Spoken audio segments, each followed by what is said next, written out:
Welcome to Set the Sails, a Tampa Bay Buccaneers podcast. Brought to you by Bucs Life Media and our official sponsor, the Jersey Wave. Streaming on FanStreamSports.com, airing on Twitter, Facebook, YouTube, and Twitch. And now, your hosts, James Flash Ludeman, James Britbuck Wilson, and Ruth the Truth Cagias. We are going live in 3, 2, 1.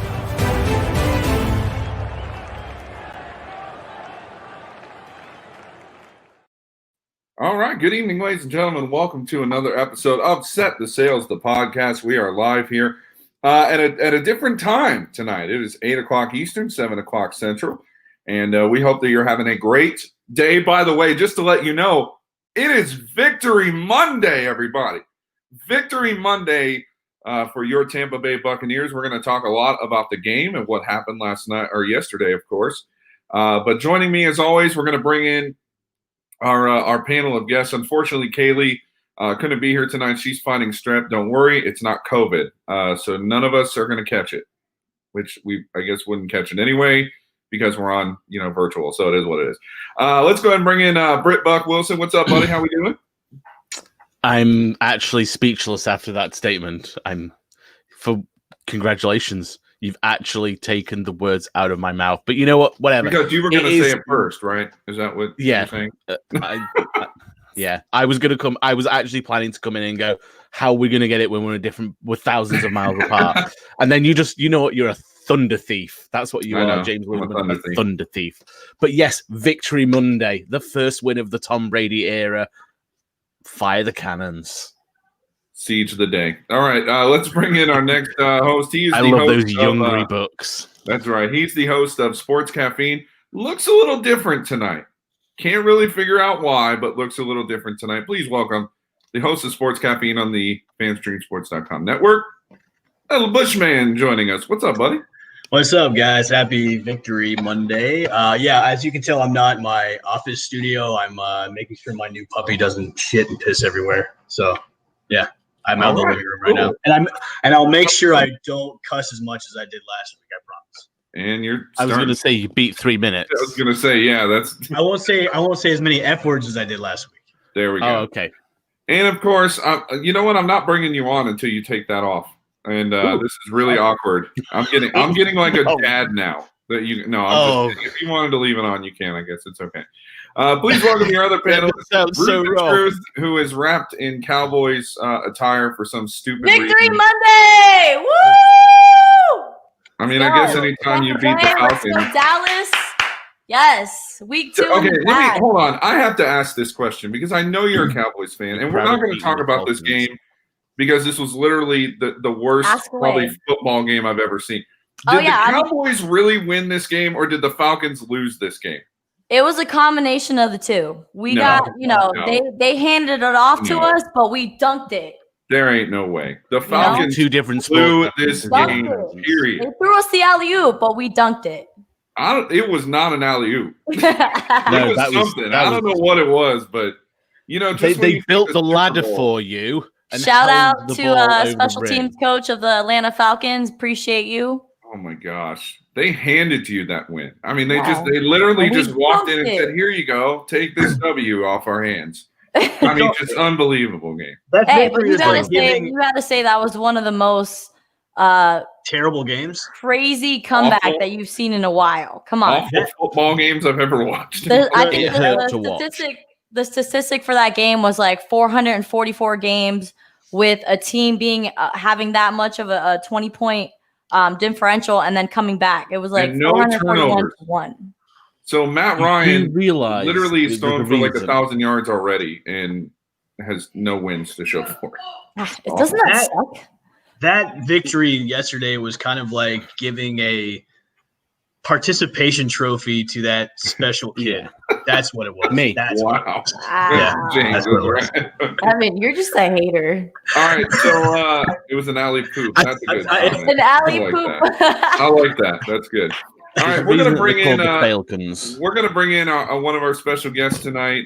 Gene is the host of. I'll let you tell him about his podcast, but he's listed as the captain of this ship, joining us live from the studio. What's up, Gene?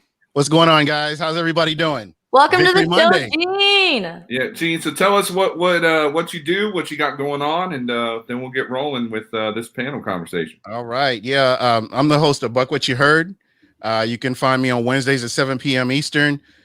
Please, if you do get a chance, just check out the show. Give us a like, give us a subscribe, and it's greatly appreciated. I try to make sure that I include the fans in my show. That's the main focus of the show. So be sure to give us a check out.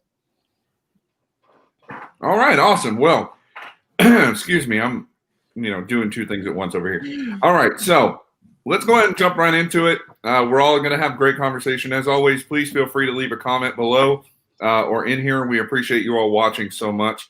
There's a lot to dissect here with this game yesterday. I think there were a lot of really good things. Obviously, we can take some bad things as well. So, we'll see what happens with that. But Britt Buck, I'm going to start with you because obviously I know you were thoroughly entrenched in this game yesterday. Jokingly, I was when I got round to watching it. So there you go.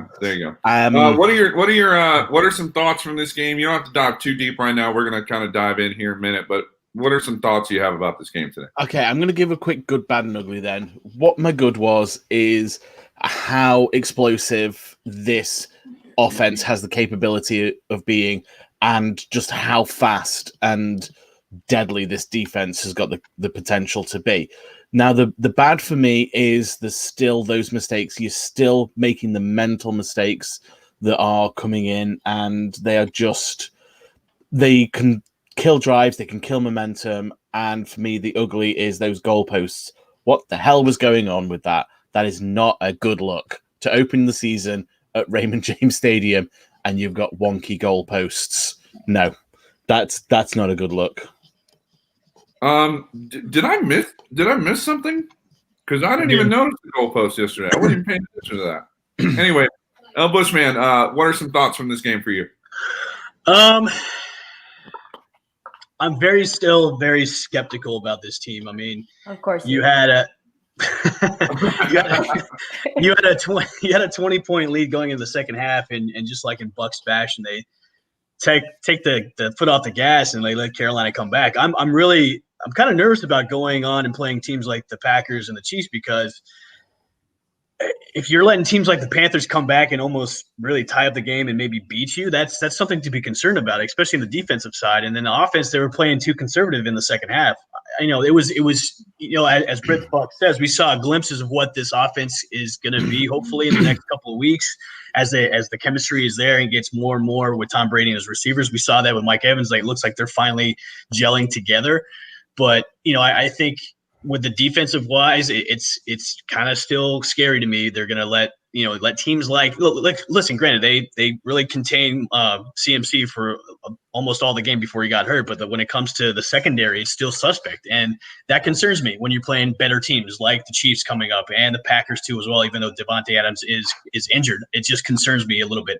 I think the one shining spots were Brady and Evans, and then Fournette basically taking that job from Rojo. I think Fournette's the number one guy here on out until he makes a mistake like Rojo did this past game.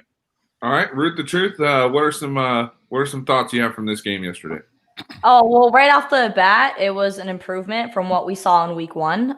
Tom Brady really seemed to get the offense going, especially in the first half of the game. I mean, they went into the half 21-0, I believe. So, I mean, this is a turnaround from week 1, and it's only going to get better from this point on. And I think that they proved that Sunday with how many offensive weapons they had going.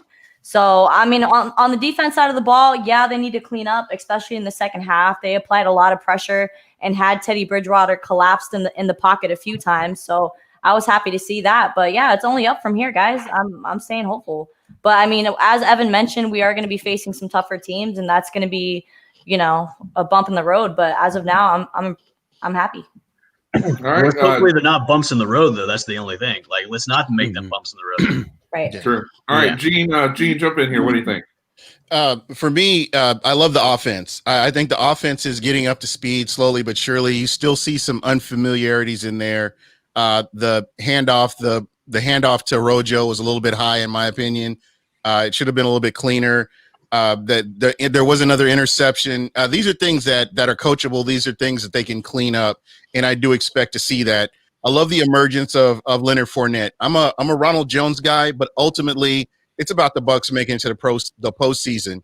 I would rather be talking about the postseason than the draft any day, and that's where my expectations are. As far as the defense goes, I was really happy with the defense. I like what they did. I think that there was a little bit of where they got complacent in the second half, and you kind of let the other team back in. And these are things that they kind of have to clean up, just as everybody mentioned. As you get closer to playing some of these better teams, they really have to clean some of this stuff up. So overall, I'm good with where they are. The defense, as we know, was ahead of the offense, but I think the offense is getting up to speed, and we're going to see a whole lot more from them as the weeks come on. Right. So, and Chris Godwin is back. Chris Godwin is back. We're going to talk about that a little bit later on in the show, but look, I think for me, I think there's a lot, like I said at the beginning of the show, I think there's a lot we could take away here and look at the glass as kind of half full as opposed to half empty. Yes, I think there are still some areas of concern for this team, which is why I wasn't as high on the, let's get this team to the Super Bowl bandwagon, because I still think that there's some holes that they're going to have to fill before they're ready for that next step. Now, I will say, what did give me a little hope yesterday was not actually the Bucs game, it was the Chiefs game, because they let a rookie quarterback, Justin Herbert, just go off yesterday. And I still think, and I've said this before on this show, I still think that the Saints defense is probably going to be the toughest one we face all year. I don't see any other defense, at least until the playoffs, that may, and if they get to the playoffs, that could potentially pose a problem for us. I think the Saints playing twice, I think that's going to be something that's really going to, be the Achilles heel is going to be the Saints this year. I didn't have the Saints. I didn't have the Bucs winning the first game anyway, so it kind of evened out. Go ahead, Brick Buck. Yeah, obviously one of the things you say that the Saints are definitely going to be a tough team to play against. They are one of the better teams in the NFL, and as much as we actually hate them as a divisional rival, sometimes you do just sort of have to take a step back and say, you know what, they are one of the best teams in football. It isn't going to be a cakewalk every single time. They came into the week one game prepared. They're a well-oiled machine. The Bucs have just had some new parts added. It was always going to be a tough game. I think a lot of people's hearts were hoping that it was going to be a victory, but I think heads should have been ruling hearts at this point. But you say about the Chiefs as well. I think that the Bucs are kind of lucky because they're going to be playing the Chiefs obviously weeks from now. They're going to have that opportunity to sort these mental errors out, to fine-tune that chemistry. And I think we're going to see the potential of this team become a reality. We've seen glimpses of it in week one. We've seen several flashes of it in week two. And I think that momentum is going to keep building. And I think by the time we get to the Chiefs game, I think that this team is going to be where it needs to be and probably capable of, as I said earlier today, steamrolling anyone in front of them. Gene, I wanted to go ahead. Go ahead. I'm sorry. No, it's okay. I was just going to say, Gene, I was going to kind of throw it to you for a second because I know, we talked before the show started today, and there were some areas on defense that I know you were watching specifically that I thought you wanted to touch base on here real quick. But one thing I do want to ask you, the defense has looked really, really, really, really good at times, and then there's been some kind of times where they're playing a little bit maybe too lax was probably the key word I would use there. So what did you see defensively from this team yesterday that kind of sell us on the defense a little bit? Because it's easy to buy into the offense. They got, weapons galore, but sell us on the defense a little bit. Yeah, Winfield Jr. was amazing. Sean Murphy Bunting. A lot of these guys are names that a lot of people outside of Bucs Nation know nothing about, and they're slowly but surely making people understand who they are. I've never, I would say in the past decade, I haven't seen a secondary that I'm this comfortable with at this point of the season. Normally, the Bucs start out slow, and midway through, they lose some games that they should win, mental errors. But I'm really happy with where they are. I did want to bring up Shaq Barrett because I saw throughout the game people were throwing shade at Shaq Barrett because he's not getting sacks. And my philosophy has always been sacks are sexy, and that's it. I kind of equated to that Instagram model. You see that Instagram model, she's sexy, she looks good, but then you see that around the way girl, and she's cute, but she can cook and she can clean. And when you're getting pressure, when you're able to get pressure on the quarterback, that's equally as important, if not more important, making the quarterback uncomfortable than getting those sacks. He can get up from a sack, and you can plan, or you can game plan and kind of protect wherever the weakness is. But if you got somebody that's continuously getting pressure on the quarterback, I mean, that's going to keep him uncomfortable all day. So to me, yeah, I understand JPP gets these sacks, and Ndamukong Suh gets sacks. To me, sacks are sexy, but I'd take a pressure all day. All right, Ruth, you were going to say something before. No, I was going to mention how I said in the last podcast that week by week we're going to see the Tampa Bay Buccaneers be better than they were the week before. And I said by the time, week 5 rolls around, I feel like they're going to be solid. And that's just something I wanted to throw in there. Yeah, and here's an interesting thing, and I know this got brought up. I think Gene brought this up earlier. If you watch this show at all, you know that I'm with you, and I think a lot of us here were with you on the Ronald Jones bandwagon. But here's a question, and Britbug, I'll start with you first. Did Leonard Fournette just steal the job from Ronald Jones yesterday? Honestly, no. I don't think that he did for me. Yes, he got that amazing run. Yes, he scored 2 touchdowns. And yes, Ronald Jones made that boneheaded play.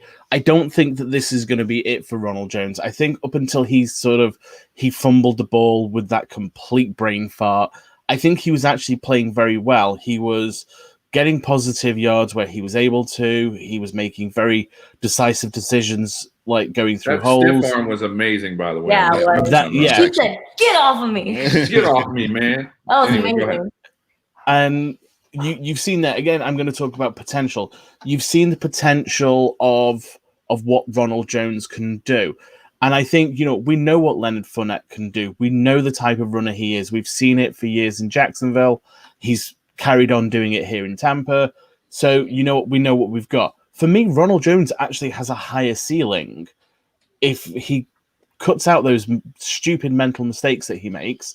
I do think that he has a higher ceiling than Leonard Fournette. And you know what? I'm sure people will probably set fire to me on Twitter and in the comments. But actually, you know what? I still think Ronald Jones has the potential of being the better back. The way I'll come at you about that is with Tom Brady being with Tom Brady being the veteran that he is. I mean, he's made comments in the past where it's like he doesn't want to have to let a rookie catch up. He would rather play with a veteran that already has things going on. So if Rojo keeps making mistakes and not being the player that we all know that he could possibly be, I could see, once Leonard Fournette gets the offense down, because I mean, at this point, he was their most recent signing. So he might not know the offensive book the way that Rojo has since he's been in training camp all this time. So I think Leonard Fournette could have an opportunity to take his position if things keep going the way they are going. Gene, oh, sorry, go ahead.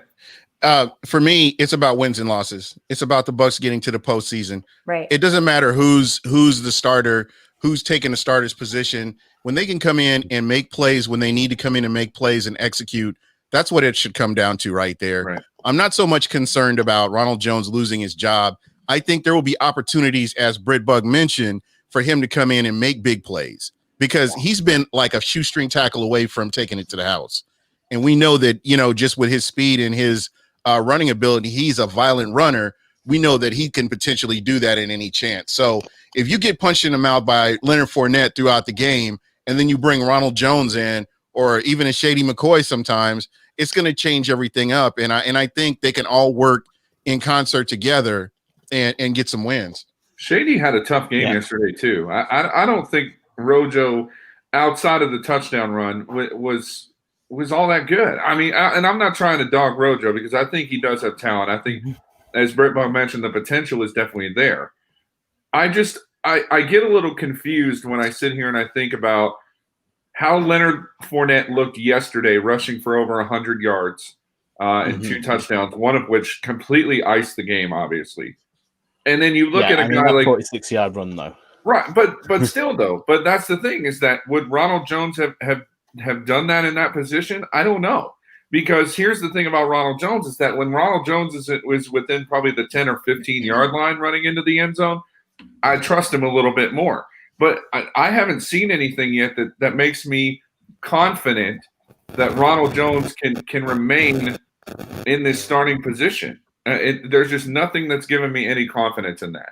And then, of course, yesterday, Leonard Fournette just comes out and runs all over. I mean, I don't – again, it's not a matter of talent for me. It's a matter of, as Gene mentioned, and I'm going to kind of broaden your point a little bit here, is that you want to put your team in the best position to win. So I feel like the best position to win right now after yesterday is Leonard Fournette.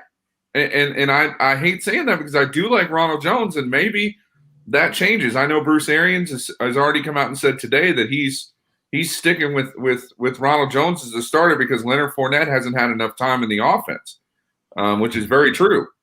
So that's the only argument, Gene, to your point that I would make is that you kind of didn't really argue with me. We agreed just in different directions. But I mean, is there anything? And Gene, I'll throw this to you. Is there anything that Ronald Jones does well that maybe Leonard Fournette doesn't, and maybe even vice versa to that? I think his pass catching is underrated. There was a pass last week that Ronald Jones caught where he slipped and fell. He had to go down and get the ball. It wasn't thrown in a position where he can catch the ball, turn around and run. I don't know if you guys saw that on the alternate. Right, yeah. But I believe that had the ball been placed where he could get it and go, I really believe that, you got speed and space right there. And I think that he would have, and it would have been a bigger run than a bigger pass play than what it was. And just little things like that. I think his hands are underrated, and hopefully he'll get to show that as the season progresses. We're just 2 games in, guys. And right. I mean, we haven't even got to the middle of the season yet or anywhere close. So anything can happen. This is the NFL. And with the plethora, that's my SAT word for today, the plethora of injuries that we've seen, it's a thing that you're going to have to look at. He's going to get time, so it's just a matter of time if, hopefully he makes the most of his opportunity when he gets it to where he can go out there and do what he needs to do. All right. Well, and that's great. And that's a good point. I think that's definitely something to, continue to watch as the season rolls along. All right, so let's keep talking about some other highlights yesterday. Of course, we talked a little bit about Mike Evans. I thought Mike Evans. Here's the thing about Mike Evans, and this is what I want to point out because so many people are quick to forget because, and I've said this before, people look for any excuse, even Bucs fans, to be negative. Every fan base does this. They look. I think Bucs fans are the worst at it though because they've been losing for so long. Well, it's true. But here's the thing. Mike Evans last week against the Saints gets 2 personal foul penalties, pass interference penalties against him, which both of those passes were deep passes, could have easily had over 80 yards receiving last week, and maybe even another touchdown potentially. And then this week he comes out and he gets the ball for over 100 yards and has just an amazing touchdown back shoulder throw from Brady, which I thought was one of the best throws he had all day. I mean, here's the thing that I'm going to ask you guys, and Ruth, we'll start with you. I know this sounds like a silly question, but is this going to be the Brady to Evans show for the rest of the year? Godwin being out yesterday, I know that definitely hurt, but is this still the Brady to Evans show? You muted yourself, Ruth. You muted yourself. Sorry. I wouldn't say that that's going to be like a dynamic duo that's going to carry the team throughout the season. I mean, I'm still waiting for Tom Brady and Rob Gronkowski to start that chemistry so they could start being that dynamic duo that we saw in New England. That's going to happen. That is something I'm looking forward to. I mean, Gronk was really quiet, and he has been quiet in the first 2 weeks. But, guys, I mean, he's just coming out of retirement. He got to shake off the rust more than everybody. But, I mean, if it becomes the Mike Evans and Tom Brady show, I wouldn't be mad. Keep throwing him those deep passes all day. El Bushman back with us. Jump in here. What do you think? Did your puppy take a number 2? No, I took a number 1, but thank you for asking. That statement about the Gronk's just there to look pretty and maybe be a decoy once in a while.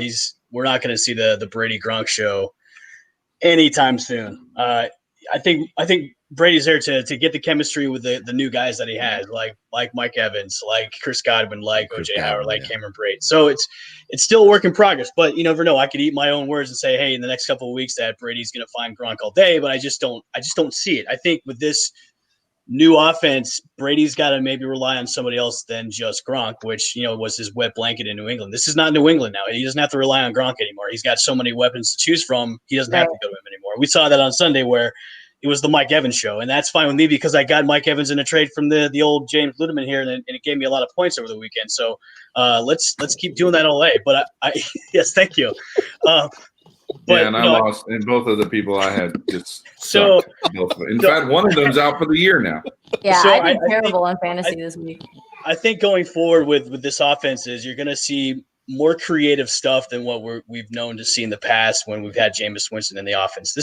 It's a creative process which we're going to see week in and week out, and that's what was a lot of the things I saw this past week was, look, we saw the flea flicker, which to me I really thought that the pass could have been a little bit longer than what we saw, but the creative things like that, which we're not normally used to seeing because we've seen a bland Tampa Bay offense for the past 5 years with Jameis Winston. This is Tom Brady. They want to get creative. They want to be exciting about it. And that's the thing that I like about it too, is it's going to bring excitement. I mean, when Fournette ripped off that 40-yard dash to the touchdown, I mean, that was exciting. We don't hardly see that ever in that Bucs offense because the Bucs have never had a run game like that. So, going forward, we're going to see all kinds of new things and all kinds of, combinations when it comes to Brady and what wide receiver he favors that day. I mean, I really thought Scotty Miller was going to have a great day on Sunday, but Scotty Miller was nowhere to be found. So It was the Mike Evans show. So I think going forward against the teams that we're going to be playing coming up, we're going to see so many new offensive schemes. It's going to be fun. Which is going to benefit us because it's going to be harder for other teams to prepare for our offense if we have so many different angles we can go to. So, I mean, that's a win-win for us.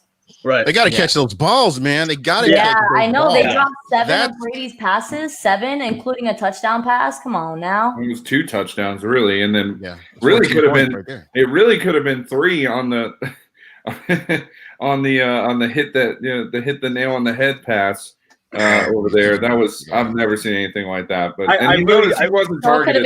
That's very Buckish. I really think what the Bucs need to do is for their wide receivers that aren't the top tier guys like Evans and Godwin, for those lower tier guys, they need to play little giants before each game so they can, have some stick 'em ready to go to catch those balls because that's inexcusable, man. When you have balls that are just floated right to you and it hits you in the hands or hits you in the numbers, you have to catch those. That is what your job is to catch that ball. I mean, they could have been up 55-60 to 21 at the end of the game for all those missed catches. Inexcusable. Yeah. And all right, so Brent Buck, I'm going to pass this question to you because I know you're going to answer it with honesty and integrity, and you're also going to admit that I was right as well. Tom Brady.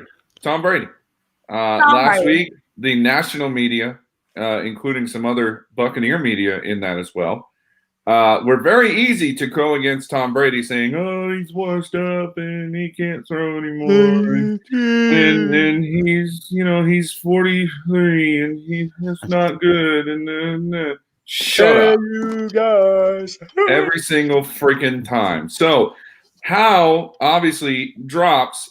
Of course, the drops yesterday were really bad, and mind you, to that point about drops, both of those drops were very well thrown passes. The one to Scotty Miller, more specifically, was placed in just the most beautiful position that you can have as a wide receiver, and he just missed it. I mean, just completely missed it. So, Britt Buck, I'll throw it to you.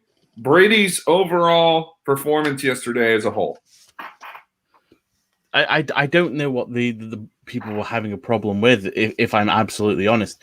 Yes, there were miscues. Yes, there were errant throws. Yes, there was a pick 6. Woo! In week 1, and people were sort of getting really, really upset about it. Right. And this is the thing that I think a lot of people, and I'm sorry, I'm the guy who's ringing the bell this week. Bollocks. Okay, so the thing with Jameis Winston is, like, when he would throw a pick 6 would be sometimes backbreaking, it sometimes wouldn't really matter in the grand scheme of the game. Pick sixes happen. It is the defense's job. There was a whole host of problems that meant the Bucs went to Tom Brady. Now, Tom Brady never came to Tampa not knowing, from players who had played in Bruce Arians' scheme and had told him and said, or had gone on record and said, actually, you know what, quarterbacks throw record highs in Bruce Arians' offense the first year, yada, yada, yada. But you know what? The biggest difference is he had an extra few days practice. So you know what? He's getting more time. You saw that on the Mike Evans touchdown pass. It was as plain as day. Mike Evans and Tom Brady knew exactly what was happening on that play. They were in sync because they've been able to work together. Mike Evans has been able to work with Tom Brady and actually get the timing and everything sorted out. So you know what? He's going to keep getting better. Tom Brady is Tom Brady. Is he going to complete every single pass? No, because there's going to be drops, which is frustrating. And as Evan says, you can't have drops when it hits you in the numbers or in the hands. No, you can't. And I mean, it's just completely unacceptable. Were you about to say something, Gene? Yeah. Basically, when you're looking at Tom Brady, I don't know if you guys noticed the pre-snap reads. That's the one thing that I love about Tom Brady. He's like the offensive coordinator on the field. You saw him when he came up to the offensive coordinator. Yeah, he really should. Don't even get me started on that. No, we're about to start on that because that's anyway. Go ahead, finish your point. I'm watching him when he comes up to the line and he's checking out the field and he's looking over the whole defense. We haven't had that for I don't know how many years. I can't even. I mean, Josh Freeman didn't have it. McCown, none of those guys had it. We haven't seen that. I would have to go back to maybe Jeff Garcia. Maybe wow, that's how far back I'm serious. I mean, if you think about it, Johnson for that, I wouldn't even say Jeff Garcia. And Josh Freeman was probably snorting lines of coke in the huddle before he on the place. Wow, Jeff Garcia was the king of the half field like coverage. He only used to scan half a field. But it was just it was refreshing to see that. And those touch passes, like you talked about that Scotty Miller pass, that was a touch pass. Normally we're seeing passes with either a lot of heat or you're throwing a lame duck up in there and you got to go up and get it. But he's putting the ball where only the receiver can get it. And, you've got one job. You're the receiver. You're on this team because of your hands and your speed. And you got to make those catches. I mean, there's no excuse for it. You have to make those catches when they come your way. I mean, had this been like game 9, game 10, that's like horrendous to run into stuff like that. What is happening, Ruth? My dog. Oh my god, my fucking dog. I know what happened. The blanket gave her bad juju. The blanket, I'm telling you, it's bad juju. The curse of that blanket. That dog let the dog play with the blanket. That might. Oh my gosh, dude! The dog came in and saw the blanket. All right, I'm gonna take her out and let her get refocused here. But sorry, but it's okay. Tom Brady, man. Never work with animals or children. This is our show, everybody. Something happens every week, whether it's bad language or cameras or something. Oh, great! Something happens every week. I've normally dropped about 15 F-bombs. So. No, but I'm just happy to have Tom Brady here. Again, I know a lot of people talk about he's old, he doesn't have an arm, but just what he's been able to do, I think it's going to continue to improve as there's more familiarity on that offense. So I'm not too worried about it. So my buddy who was on last week, Tommy, he's the Falcons guy. He texted me just now and said, all caps, get it together, Ruth. It's hilarious. Go ahead, Brett Buck. I was going to say, we should actually rename Tom Brady to like Admiral Nelson or something like that, because the amount of people who accuse him of not having an arm. The Admiral. Yeah. I can dig it. I like that nickname. I think also too watching this game was we saw improvement from the first game. I mean, special teams looked pretty good. The kicking game was there. So we have a kicker in Tampa Bay, everybody. Right. So week in and week out, we're seeing improvements on the mistakes that we made prior to. So if we can get it together on the third game where the passes to our receivers aren't being dropped, I think we'll be in the right direction. So it's a positive outlook as this team knows what mistakes they've been making and they're actually correcting those like unlike the past Bucs teams where we've seen week in and week out the same mistakes over and over that aren't corrected. So it's positive. Can someone call animal control? Because I can see animal abuse in progress. We don't believe in animal cruelty. PETA or somebody has the number for PETA. That's going in the name of the article or in the name of the show there, Evan. Anyway, all right. PETA. So, yeah. So, hey, let's talk about this for a minute. Something very interesting to me, and Gene, you kind of jumped ahead of the game on me, which is okay. And I'm actually going to let you start this one because I know you have a good opinion about it. Byron Leftwich yesterday, I thought, called a very, very good game until we went up 21-0. After that, I don't know what was going on. And granted, I will give him this. I think that they really wanted the run game to be a vocal part of this because of what happened the week before against the Raiders and Josh Jacobs just going nuts on Carolina. So I will permit that just for a second. But here's the other side of this, and this is why I love Tom Brady. Tom Brady is a pedal to the metal, skate over your throat, end this game, no doubt, no nothing. Let the game be over.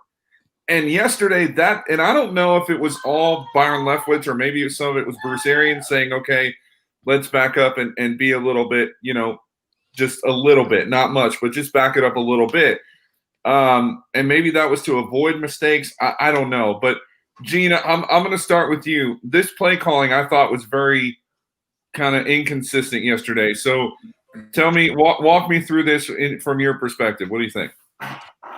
Brit Buck, we alluded to this earlier in the show, but we were talking about this. I had asked Greg Allman about it because I felt like it was very conservative in the second half. And this is the NFL. Any team can come back. You can have an injury, a catastrophic injury, and a team can come back. In my mind, you want to keep doing what got you that 21-point lead. You want to keep that going along the way. Now, what Greg said was that you've got a team that they're up by 21, so they're changing their game plan and they're going conservative. And in my mind, that it didn't register because you saw what the Saints did. The Saints, I don't care. I don't care about your feelings. I'm going to keep going. I'm going to keep doing this. And I understand to some extent that there could be injuries if that occurs. But I would say you stick with the same game plan and bring in some of your other players that are, don't get the playing time and just give them a little bit of playing time if that's what you're going to do.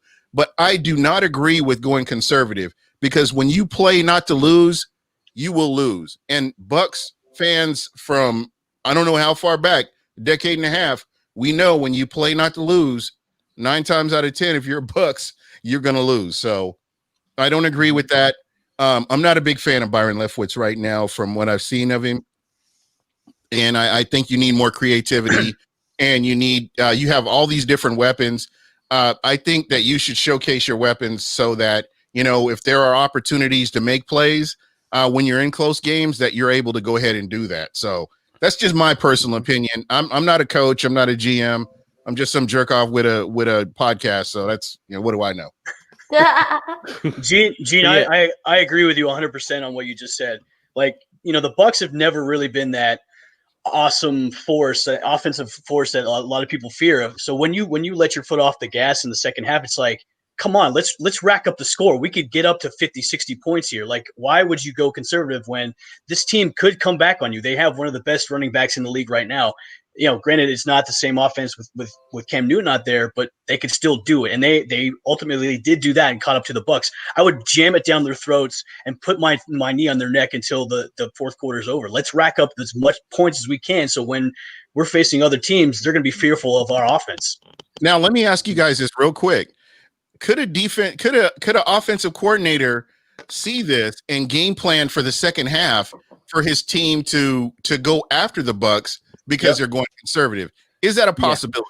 Yeah, if you're a smart offensive coordinator, hell yeah, I'm looking at this tape and going, okay, this is what we need to game plan for against the Buccaneers. Hell yeah. Yeah, and this is one of the things that I started typing out to you on Twitter and then never actually got into the character count. I hate Twitter sometimes. I remember it. And basically, it's Evan's very pleased. What's the score? Lightning just scored 1-0. Wait, there you go. Lightning are up. Okay, now when you sort of have the ability that the Bucs have got on offense, football at its most basic level is or should be I am going to keep doing something until you show you can stop me game. Now, with Byron Leftwich becoming super conservative, like if the Bucs start winning, teams are going to see this and they are going to start planning for it. And the Bucs are going to get exposed if they keep doing this. And you know, Gene, you said perfectly earlier, it should be a case of, I don't care about your feelings. I'm going to keep scoring because any team, you don't even need a catastrophic injury, something, a swing in momentum, like from a turnover, a freak turnover can completely change a football game. And we saw that 21-0 means zip. If you start playing conservative, and it's like I was badly trying to explain. I understand the theory behind why teams go conservative because technically speaking, you just run the ball, you get 4 yards, you run the ball, you get 4 yards, you run the ball, you get 4 yards, it's a new first down, you run, and so on and so forth.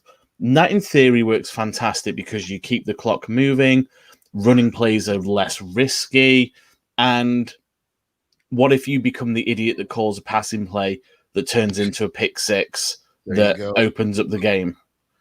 And it's I understand that thought process behind it, but for me, I don't know. Like 28-0 is better than 21-0. 35-0 is even better.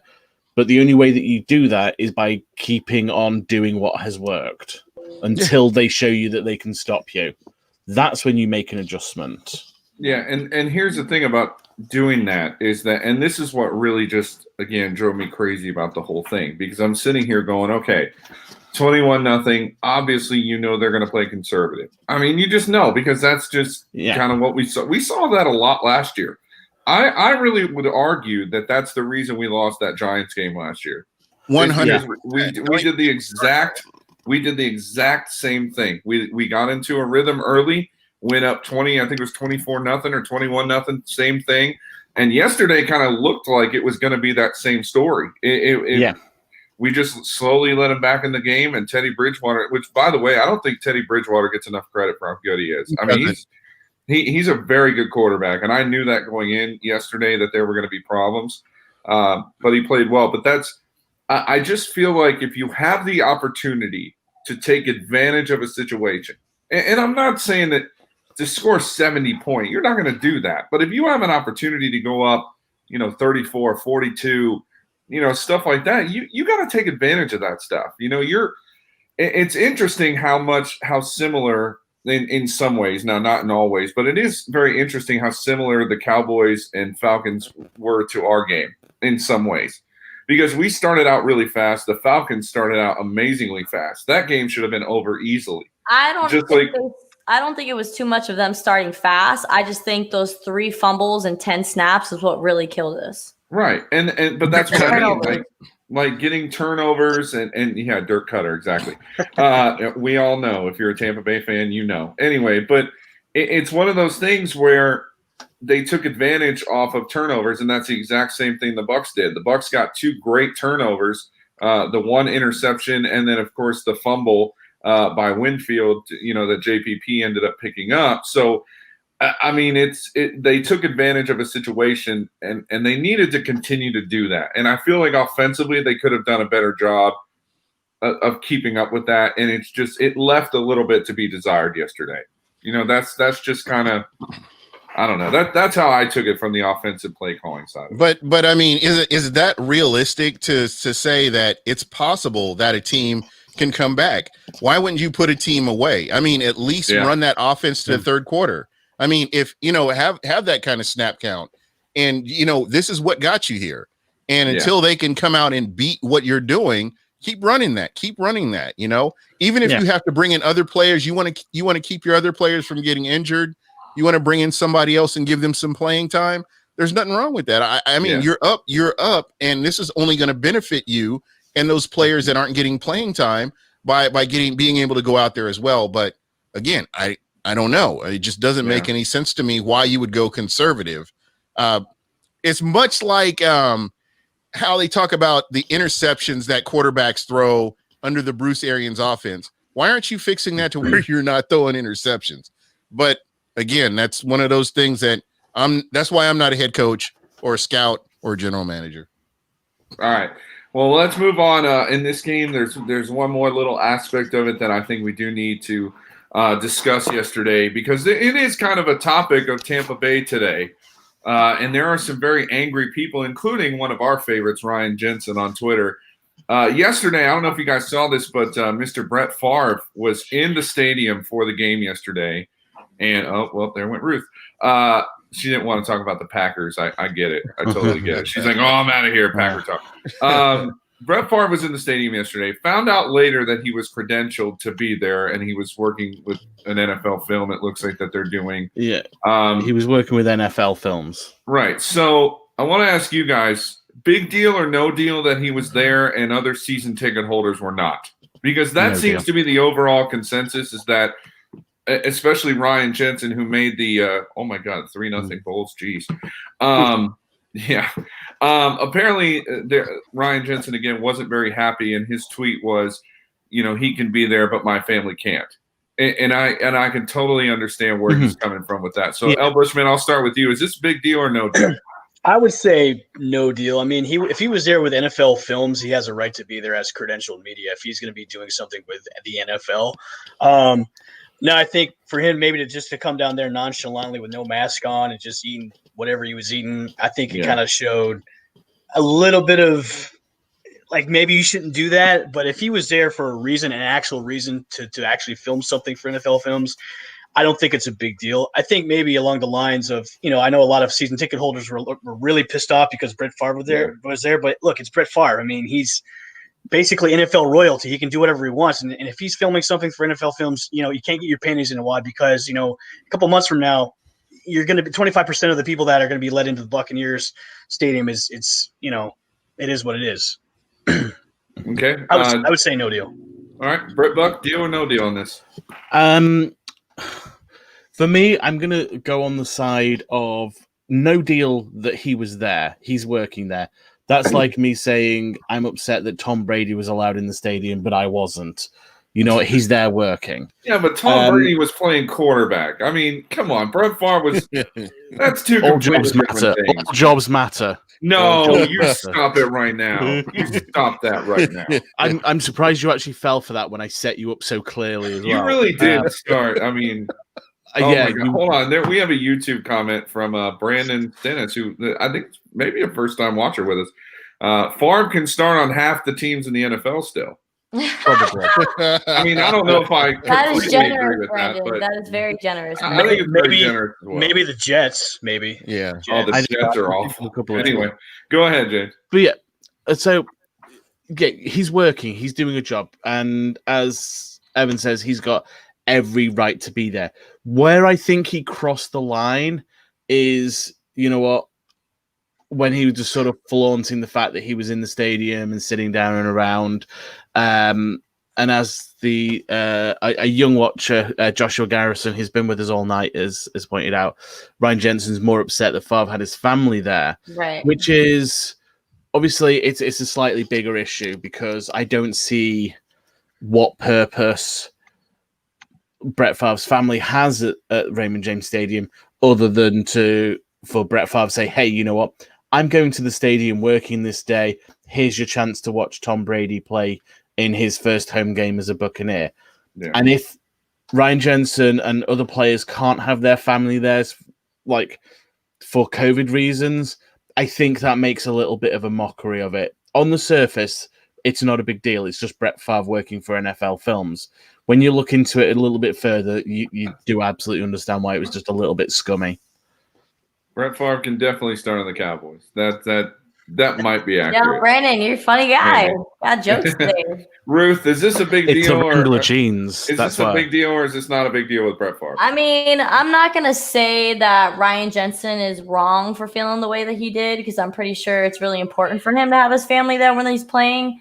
But I mean, at the end of the day, it is Brett Favre's. He is a legend. I mean, I heard that he had his whole family there, which is probably misconstrued with the whole COVID precautions that we're trying to do. And he's there with his family, and they're not even wearing masks. I don't know if anybody noticed that, but they weren't, wearing masks or anything. So I'm not going to say deal or no deal. I'm just saying, Ryan and his family there, and just seeing other people being able to bring their family just had him in his feelings. But I mean, it's Brett Favre. He's a gunslinger. Sorry, gunslinger. He also wears nice jeans. Speaking of jeans, Gene, you're welcome. That was a terrible segue. It was worse than yours. That was a dad joke. Yeah, nice try. That was a dope dad joke right there. It was a dad joke. All right, Gene, how do you feel about this? Big deal or no deal? It's a huge deal. I mean, Ryan Jensen is out there playing. I mean, he should be able to have his family there. I'm a family person. I mean, that's kind of how I look at it. And if Brett Favre was there by himself and working for NFL Films, then it's a different story.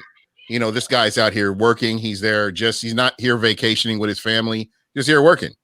And for him to have his family there, and, it seems to me, just looking at him, that they're not taking a COVID thing seriously. I understand the 6 feet and, the social distancing, but still, I mean, just putting on that persona that, at least you have your mask on when the camera's on you, at least, or something, because the NFL is cracking down on the coaches and the people on the sidelines for not having masks on. So I don't know. There's so much wrong with this.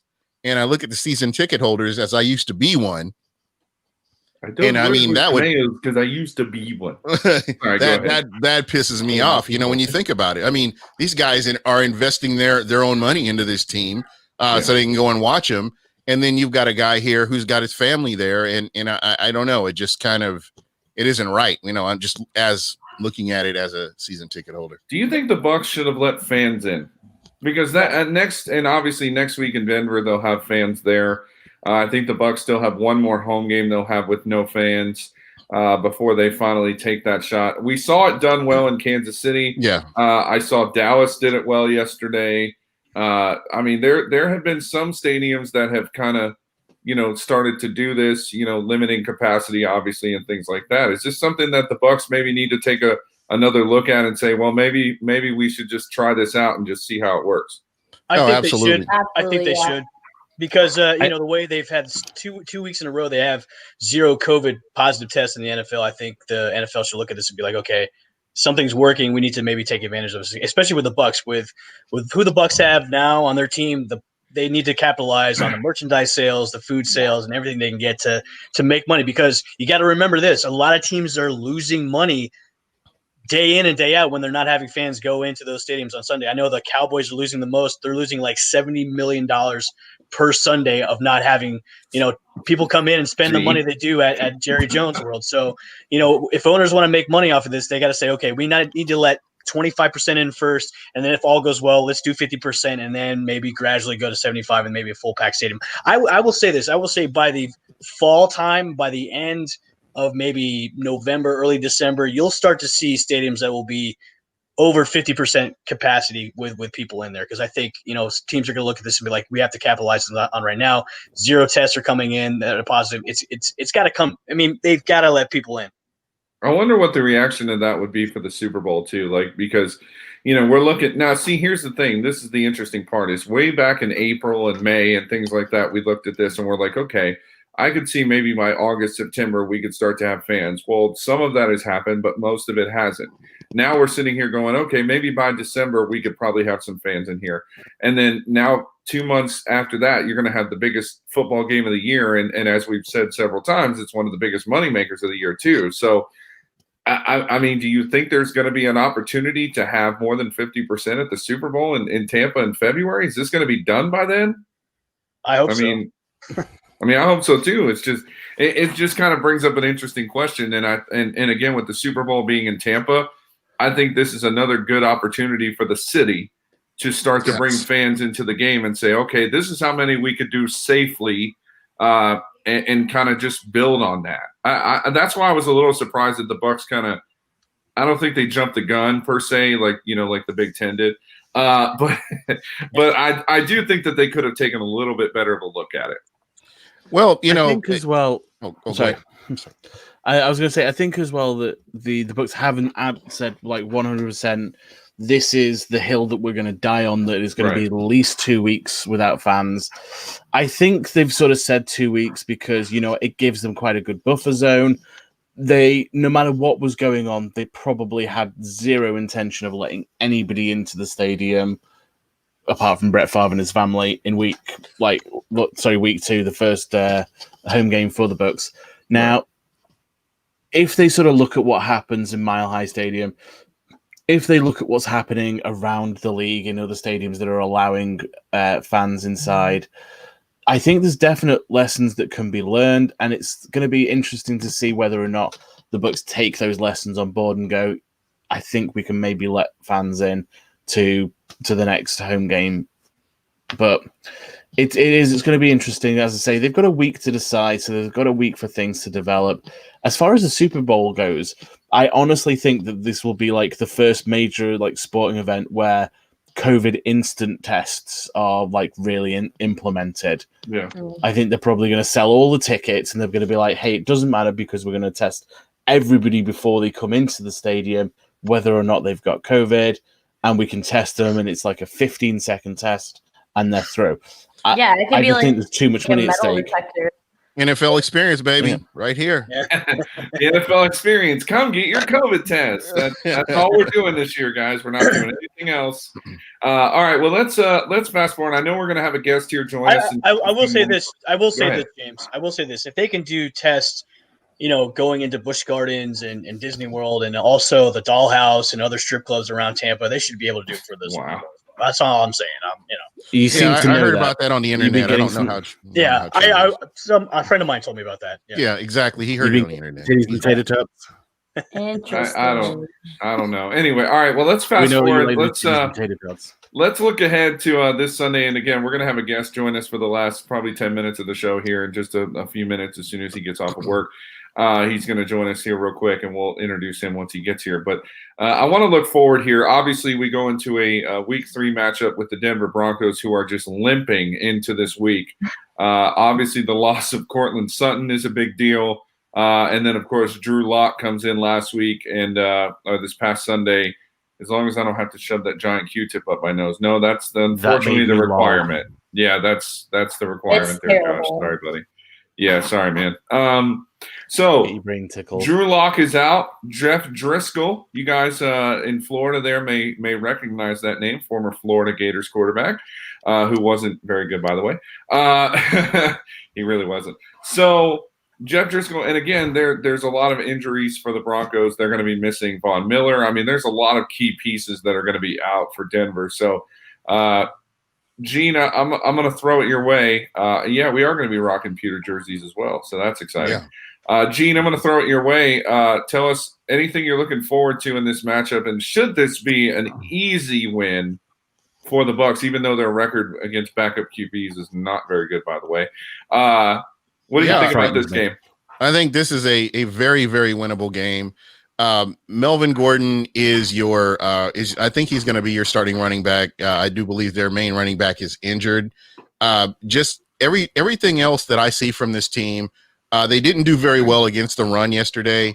I feel like the Buccaneers can really take advantage of some of the deficiencies on both sides of the ball. And again, they just have to play smart.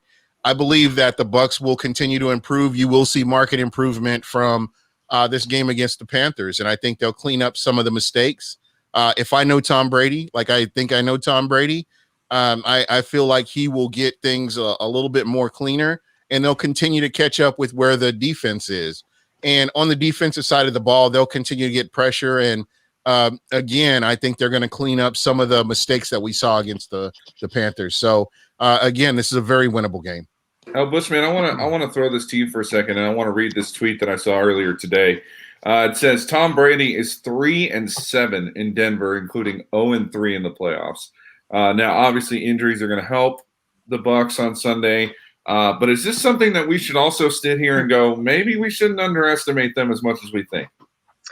No, because that's also like saying one in five people has herpes. So no, I oh wait, there's five. Oh no, Oh, no, I don't think This reading is into turning that, really dark. We've hit 9 it o'clock in the is. night. and you're We've hit late hours, everybody. No, I honestly don't think Set the reading into sails after some of dark. the stats is gonna do you any good. Especially, he's on a new team. He's not on New England anymore. He's going into he's going to be playing a team that's got a lot of injuries, and if the Bucs can't get it done in Denver with all these injuries to this team, then we've got something else to talk about. To come next Monday. So they need to go in there with, hey, let's get the job done. We're going against a team that's got a ton of injuries. We got to go in, do our job, and let's get out, and not have to worry about these stats about Tom Brady doesn't do well in Denver or anything like that too as well. I think they know what they need to do. Capitalize on this win this past Sunday. Go into Denver and let's take care of the job and get out. And that game starts at 4:20. I believe. Wow, I should know that. It's 4:20. I was going to say 4:20, 4:25. You mean 4:20? Ruth, how are you feeling about this game? It is in Colorado as well. I'm feeling pretty confident. I'm hoping that the altitude doesn't be an issue with their performance. I mean, I've heard it's been an issue in the past. I'm not really sure, but like you guys have all mentioned, Broncos are limping right now. They're having their starting quarterback, so I think this should be an easy win. I'm gonna say 34-14. I'll give them 2 touchdowns. We're doing score predictions? Okay. All right, cool. Well, let's go with that. Okay. All right. Britt Buck, how are you feeling about this? We're going to wrap it up with this, but how are you feeling about it? You know what? I've said, and I know I'm finally catching heat for this. I've said even since the offseason that we'll know what we have by week 3. And now everyone's coming at me saying, well, they've got like 3/4 of their team is out injured. And you know what? Yes, it's absolutely right. But you know what? It isn't all lining up to be sunshine and roses. There is a real possibility that this could be a banana skin game for the Bucs. Yes, some of the key pieces are missing for the Broncos. But you know what? The Bucs have been their own worst enemy for nearly 20 years now. And then after that little successful period, you can go further back in time as well. That successful period between 98 to 2002 was an anomaly for the Bucs. It wasn't the standard. And Bucs fans have just gotten so used to being in that negative losing mentality. You can see it in the players, you can see it in the fans, you can see it in the media. You can social media as well. It this franchise stinks of losing, and I think this is one of those games that could be potentially one of these frustrating losses that it looks like everything's coming together, and then the Bucs go and buck it up because that's what they are booking well, always booking will do. I think there's a zero. You're starting to sound like me by being so skeptical about this team. I'm going to tell both of you the same thing I told a lot of our friends in the chat group. Relax. I'm telling you, this is good. This team, I keep saying this, but this team is too good to not play well. I really believe that. I mean, overall, I look at the defense. If they can just, if both sides of the ball, if they can maintain consistency as far as from start to finish in the game, we're going to be just fine. If we have these moments, 4 quarters of football, exactly. If we have these moments where we look really good in the first quarter and then we just tank for the second and third quarter, and then the fourth quarter we decide to play, it's not going to work, especially in this division. Yep. So that for me is just kind of what I'm looking at. I think this is an easy one. I've got one question for everyone, and you know what? At the end of the show, it's perfect because it's the end of the show and we can go down in flames. Wow. So has anybody else noticed that the officiating, now that Tom Brady's the one throwing the passes, has become a little more lenient? I'm taking him out. I'm not answering that. Gone, buddy. That's a dumb question. You're out of here. You're out of here. You know I'm right. That's a dumb question. Stop it. How dare you? Anyway. All right. Final thoughts real quick. G, we're going to start with you. Final thoughts from you, sir. Plug whatever you got going on too. And dude, thanks again, first of all, for joining us as well. But go ahead and plug yourself. What you got going on? Okay, everybody, you can reach me on Twitter at Buck What You Heard. You follow me, I will follow you back. You can also just go up to Buck What You Heard and subscribe, give it a try. If you don't like it, you can unsubscribe, but at least, just give it a try. I want to thank everybody on this panel. This is a great show. I think it's a very underrated show. And I want to try to promote you guys as much as I can because you guys do a great job. I like the fact, and I do got to get this in here real quick. I like the fact that you have female panelists on your show. I think that needs to become normalized.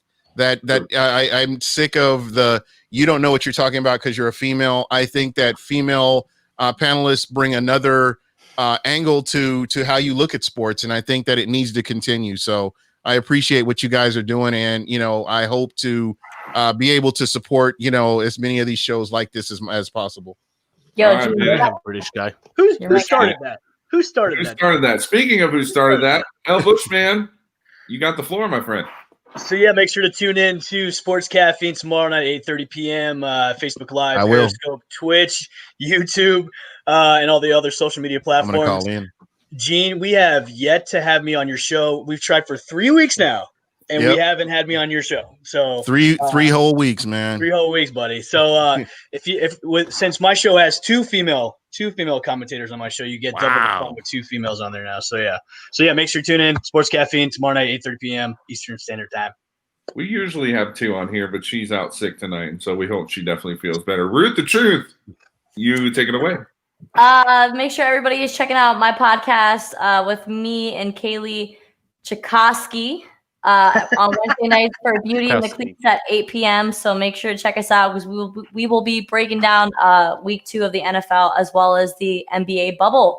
And also call in tomorrow at 888-247-8712 for the Martine Gramatica show that I will be hosting with Martine tomorrow morning.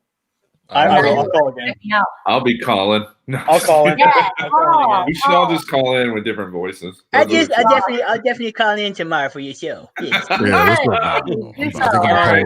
Anything.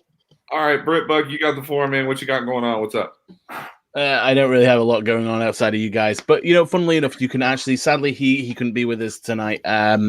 He got hung up before he was able to get to us. But you will be able to catch me on the upcoming episode of the 4-Man Rush. Yes, it is Carolina podcast, but great bunch of guys, and we'll be talking about and reacting to this game, this victory that gives us Victory Monday. 500 in the division. That's right. Hey, so before we get going, I guess I get to give myself a plug for a minute, which is awesome. And what are you up to?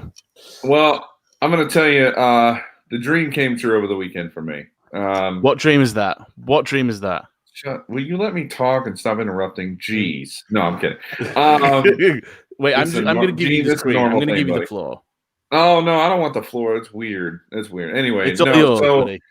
So, as most of you may know, one of my dreams in life is to host a radio show. And it's one of those things where I am super excited to announce to you tonight that I finally have an opportunity to do that. And it starts this Friday night. All right. So this Friday night, if you don't live in the Alabama area, which none of you do, which is cool.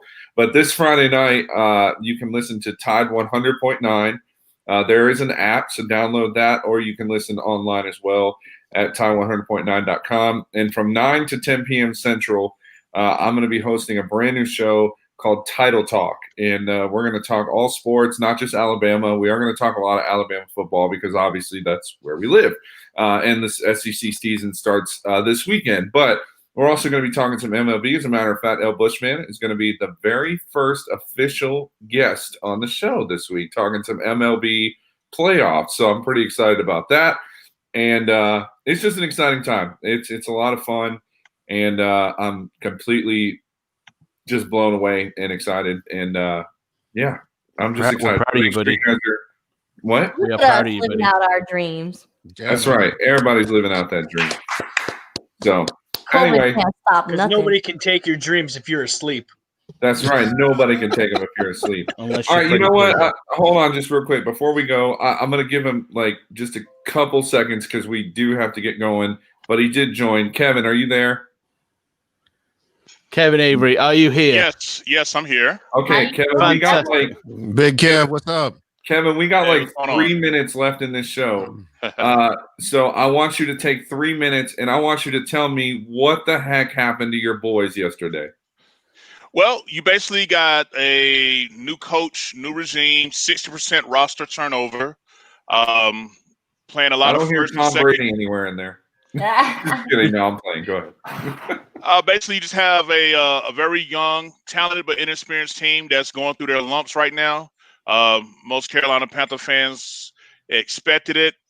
Our thing is we just want to play hard, play fast, and try to avoid making multiple mistakes over and over.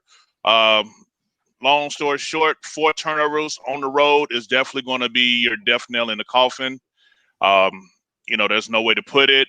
Combine that with the fact that we only got one quarterback hit, and even that one hit is what caused the only interception that we got, which is proof that, hey, if you hit the quarterback often enough, things will happen. But overall, we try to make it a run in the second half. But at the end of the day, it was just, talent took over, experience took over, and it just led to a pull away late in the fourth quarter. And hey, we'll see y'all again in a few weeks. Yeah, and obviously we had you on the show in the preseason, Kevin, and you did say then that this is a young team, there's talent, but it needs time to develop. You weren't overly hopeful.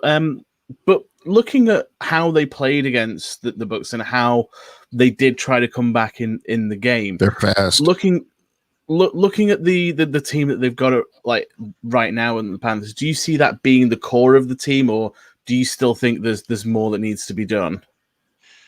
I think certain aspects of the team is set per se. I would say the biggest improvement needs to be on our offensive line. Every single player's on the last year of their contract that we got right now. Russell Okung, he came over in a trade. He had 1 year left. We signed a couple of journeymen at guard to replace Greg Van Roten and Trey Turner. Matt Paradis, he has 2 years left, but we can opt out after this year. And of course, our right tackle, Taylor Moton, is in the last year of his rookie contract. So offensive line is where we sorely need the most upgrade and improvement at. I feel confident in our skill positions. I love your secondary, by the way. Yeah, well, they're young. They're young. I'm serious, man. You give them a year under their belt and promise you they'll be better than what you saw this year. Mm-hmm. Oh yeah, I mean, I've already said when we hired, it's not going to be till year 3. 2022 is when we'll make our reemergence. So everybody have their fun, take their shots now, and we're just gonna put in that grind. Like I say, we just want to see week by week improvement. I saw it in spurts, but just not enough to put together the win. Like I said, when you got the GOAT on the other side, you can only give them so many chances to get you, and hey, that's what happened. All right, so before we wrap up the show, I want to ask you just one quick thing.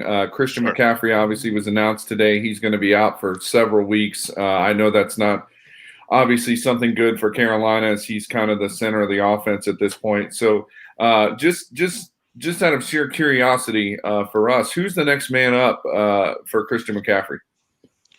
Yeah, well, obviously the next man up would be Mike Davis at running back.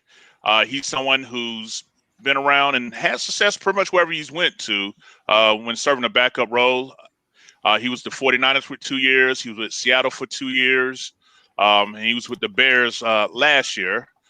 He's someone that, even though he doesn't have the talent of McCaffrey, he plays a similar skill set. He can line up at running back. He can motion out into a receiver. He had 8 catches for 74 yards yesterday. Coming in all fresh off the bench because he only had 3 snaps week 1 versus the Raiders. It's going to be running back by committee. We got a guy on our practice squad that was on the team last year, Reggie Bonifon. Don't know if y'all caught it, but when we played the Jaguars last year, he the one that burnt them on that long touchdown run to seal the deal when we played the Jags last year. So it's going to be running back by committee, high ankle sprain, 4 to 6 weeks for McCaffrey. But this may be a blessing in disguise. We need to learn how to spread the ball around and make the team a better unit for when McCaffrey comes back. All right, Kevin, we're going to wrap up with you here, but before we let you go, because we're going to end the show, go ahead and plug what you got going on, buddy. Floor is yours, my friend. All right. Well, thank you again for this opportunity. My name is Kevin Avery, the Four-Man Rush. We're basically a group of guys that basically just want to tell the complete story of the Carolina Panthers. We have our own website, www.4manrush.com. We have podcasts. We have video breakdown on YouTube. We also have our social media sites like Twitter, Instagram, Facebook, TikTok. Just come and check us out. If you just like good quality football content, even if you're not a Panthers fan, we have fans from other teams that just like it because we have good football conversation. Yeah, Brett Buck's actually going to you're muted, buddy. Brett Buck's actually going to be on there tomorrow. Yeah, definitely. Yeah, the fellas decided to have him back. He was great last year. So, yeah. But, I vouch for those guys. Like, people watching us here, if you want to hear something a little bit different, you want to hear, like, a point of view from a divisional rival, definitely check out the Four-Man Rush. They're a good bunch of guys. They know what they're talking about. It's an entertaining show. It is. But, yeah, looking forward to being with you guys tomorrow as well.